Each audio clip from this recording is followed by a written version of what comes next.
What were the worst 2 minutes of your life? When I was 16, my friends and I decided to swim across the bottomless lake. If you swam out far enough, the water turned black and a lot of kids my age drowned trying to swim in it. I knew it was a stupid idea, but peer pressure got to me. 2 of my friends took off ahead, racing each other, while my best friend Evan and I trailed behind. I wasn't a great swimmer and water wasn't really my thing, but I figured if I stuck close to him, I'd be fine.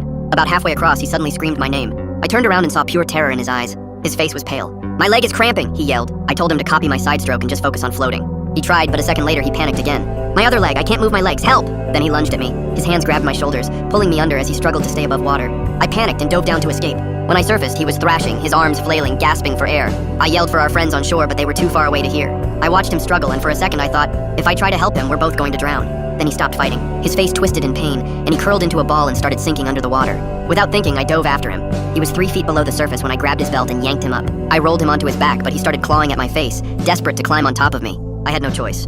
I punched him in the nose. Blood mixed with the water as he froze for a moment. Then he started sobbing. I wrapped one arm around his waist and swam with my free hand. The shore was 2 miles away. I tried to keep my breathing steady, but I was already exhausted. My body screamed at me to let go of him. I couldn't. I kept swimming, my vision blurring from the strain. I shouted again, and this time our friends heard us. They ran toward the edge of the water and swam out to help. But just as they reached us, my right leg went into pure pain. My toes went numb, my thighs locked up, and I realized that I was cramping too.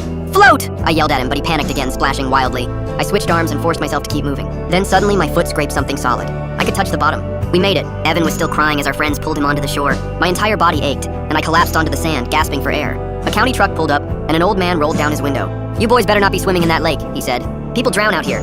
We sat in silence, too exhausted to answer. That night, I had nightmares about watching him sink while I swam away. I had those nightmares for weeks. Every time we talked, he'd remind me, "You didn't have to save me, but you did. I love you, man."